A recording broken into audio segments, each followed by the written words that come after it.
God's spirit says it is the desire mwe of mu God Imana to see avuze Burundi develop ni ubugombe economically. bw'Imana kubona Uburundi buteye imbere mu buryo bw'ubutunzi. Murazi maze igihe ndababwira ku Burundi, narose ubutumwa bwinshi ku Burundi, n'agahugu gatoyi hagati muri Afrika hafi y'u Rwanda. Haleluya. Hanyuma Imana yampaye amahishurwa menshi, rero ndabemereye ko ntazoyavuga yose icyarimwe.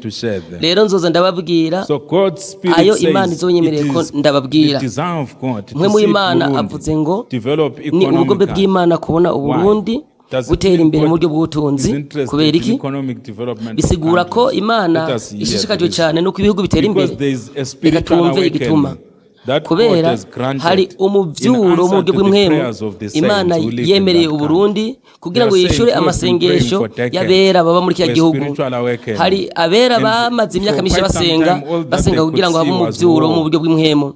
Hanyuma ibyo baguma babona zari intambara, amacakubiri, ibintu bitandukanye n'ibyo bariko barasengera.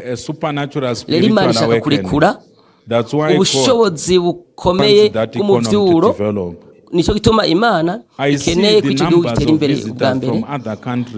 Mbona igitigiri c'ingenzi ziva mu bihugu ziza, harimo n'ingenzi ziva mu bihugu bya kure cyane, biyongera cyane, kandi bibihuye n'uyu muvyuro mu buryo bw'inkemu. Ibi bizosaba ko igihugu cyubakwa neza. Reka tubirabe hama twongere dusengera amahoro mu Burundi. Rero dutegerezwa gusengera impano y'amahoro, kuko Imana yabaha amahoro.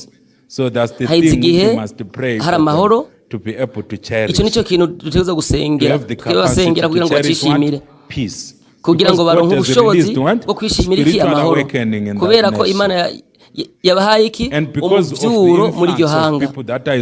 Hanyuma kubera imbaraga z'abantu nabonye mu buryo bw'inkemu, kubera kuri uyu muvyuro harakenewe inyubakwa nziza cyane. Nicyo gituma turiko turavuga ku gutera imbere kw'iki gihugu.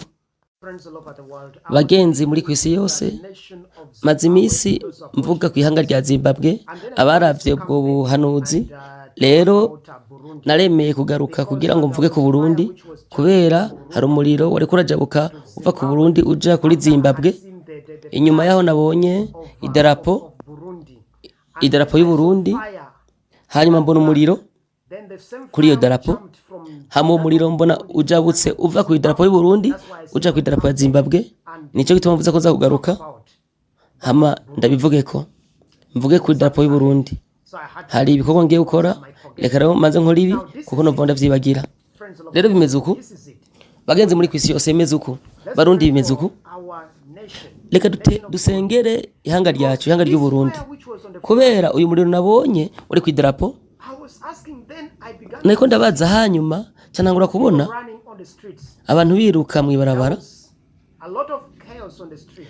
hari akajagari kenshi mu ibarabara. Hanyuma mbona abasoda biruka mu ibarabara, baza mu ibarabara. Rero dutegereza gusengera ihanga ry'u Burundi, dusengera ubuzima kugira ngo bukingigwe, kubera ibi ni ibintu vyerekeye leta hamwe n'imigumuko mu ihanga ry'u Burundi. Rero dutegereza gusenga, kandi Imana izokingira ubuzima hariya. Rero mwese muri abagabo musenga n'abagore musenga, musengere ihanga ry'u Burundi muri uyu mwaka, kubera Imana itegereza gukingira ubuzima hariya.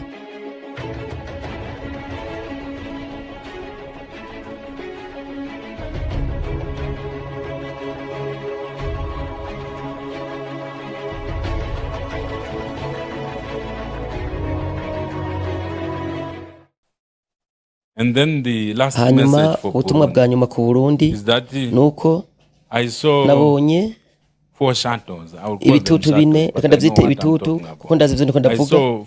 Nabonye ibitutu bine bikomeye cyane. Murazi igihe ibitutu bikomeye cyane, reka ndabivuge mu migani kugira ngo nkingira abantu bamwe. Nabonye ibitutu bine bikomeye cyane. Hanyuma murazi ibitutu ntabwo ushobora kuca But in igitutu this case, the shadow can be harmed. ariko muri iki gihe I saw ibitutu 4 bishobora very gutega powerful ubwoba shadows. nabonye ibitutu bine biteye These 4 ubwoba very powerful shadows. ibitutu bine They were seated, they bikomeye were discussing byari byicaye something. biriko biraganira ibintu Whilst they were discussing igihe vyariko something, biraganira ibintu stones started to be thrown amabuye at acatangura those 4 kubitegwa very powerful shadows. atangura gutegwa ivyo bitutu bine And then bikomeye I saw spears hama mbona amacumu being thrown at these 4 very amacumu powerful ategwa shadows. ivyo bitutu bikomeye And then cyane I saw swords. hama nza mbona The imbugita swords, they were imbugita appearing like what?